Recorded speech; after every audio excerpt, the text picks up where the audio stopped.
സംഗീതം എന്ന് പറയുന്നത് ആസ്വദിക്കാൻ പറ്റണം. അങ്ങനെയുള്ള സംഗീതത്തിന് നിങ്ങൾ അവാർഡ് വരെ കൊടുക്കുന്നില്ല. നമ്മളെയാണല്ലോ മച്ചമ്പി. അതൊന്നും ചെയ്തില്ലല്ലോ.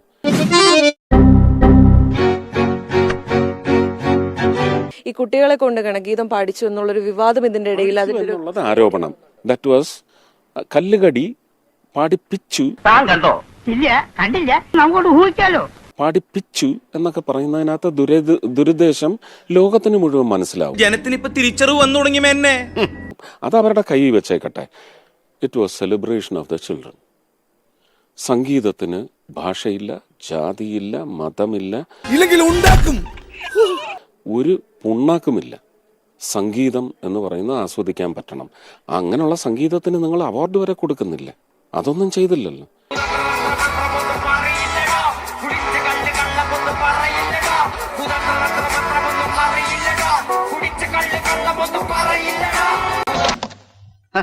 എന്തോ നാടേ ഇത്, എന്താ പ്രശ്നം? അതേസമയം ഇക്കുറി സംസ്ഥാന പുരസ്കാരത്തിന് അർഹമായ വേടന്റെ മഹത്തായ വരികൾ എന്താണെന്ന് നോക്കുക. കുതന്ത്രതന്ത്ര മന്ത്രമൊന്നും അറിയില്ലടാ, കുടിച്ച കള്ള് കള്ളമൊന്നും പറയില്ലടാ, വയലാറെഴുതുപോലെ പിടിച്ചതെല്ലാം പുലിവാലിടാ, കാണ്ടാമൃഗത്തിന്റെ തോലിടാ. ഇതാണ് സംസ്കാര പുരസ്കാരം കിട്ടിയ ഒരു പാട്ട്.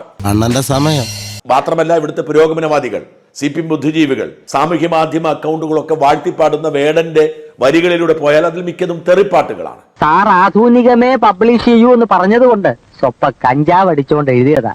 പച്ചത്തെറികൾ പറഞ്ഞ് അതിനെ മഹത്വവൽക്കരിക്കുന്ന നമുക്ക് കാണാം. ഞാൻ വേടനെ തള്ളി പറയുന്ന ഒരാളല്ല. വേടൻ ഈ നാടിന്റെ അനിവാര്യതയാണ്.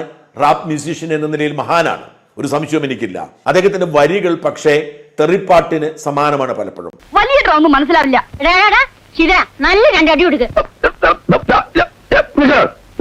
ഇത്തരം വരികളെ ആവിഷ്കാര സ്വാതന്ത്ര്യത്തിന്റെ പേരിൽ, സാമൂഹ്യ വിപ്ലവത്തിന്റെ പേരിൽ ആദരിക്കുകയും അംഗീകരിക്കുകയും ചെയ്യുന്നവർ എന്തുകൊണ്ടാണ് ദേശഭക്തി ഗാനത്തിന്റെ പേരിൽ ഇങ്ങനെ വിറള പിടിക്കുന്നതും ബഹളം വയ്ക്കുന്നതും? എന്തുകൊണ്ടാണോ എനിക്ക് സാറേ നമുക്കത് ഹറാമാണെന്ന് പറഞ്ഞു കൊടുക്കണേ. പിന്നെ അത് തീവ്രവാദികളുടെ പാട്ടൊന്നും അല്ലല്ലോ,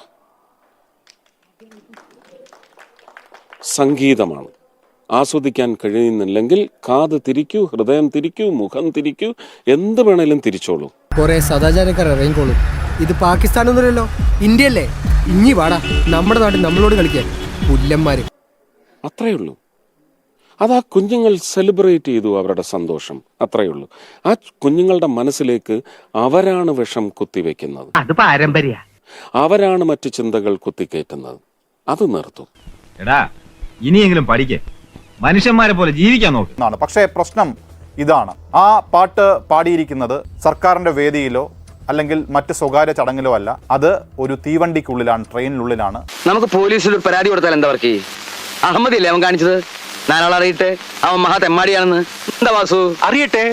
അപ്പോൾ ഇങ്ങനെ സംഘഗാനം പാടുന്നത് അവകാശമാണ്, കുട്ടികളുടെ ഇഷ്ടമാണെന്നൊക്കെ പറയുമ്പോഴും ആ തീവണ്ടിയിലെ യാത്രക്കാർക്ക് കൂടി അസൗകര്യം ഉണ്ടാക്കുന്ന, ശല്യപ്പെടുത്തുന്ന രീതിയിൽ അവതരിപ്പിച്ചു എന്നുള്ളതാണ് അതിന്റെ ഒരു പൊതുപരിപ്രേക്ഷണം. നേരെ നീ പറഞ്ഞത്. ഇത്രയധികം മനുഷ്യ സ്നേഹമുള്ള ഒരു മോനെ ഞാൻ കണ്ടിട്ടേ ഇല്ല. അപ്പോൾ ഇങ്ങനെ സംഘഗാനം പാടുന്നത് അവകാശമാണ്, കുട്ടികളുടെ ഇഷ്ടമാണെന്നൊക്കെ പറയുമ്പോഴും ആ തീവണ്ടിയിലെ യാത്രക്കാർക്ക് കൂടി അസൗകര്യം ഉണ്ടാക്കുന്ന, ശല്യപ്പെടുത്തുന്ന രീതിയിൽ അവതരിപ്പിച്ചു എന്നുള്ളതാണ് അതിന്റെ ഒരു പൊതുപരിപ്രേക്ഷണം. എന്റെ ഒരു ഉത്തരവാദിത്തം എന്ന് പറഞ്ഞാൽ വല്ലാത്തൊരു ഉത്തരവാദിത്തം.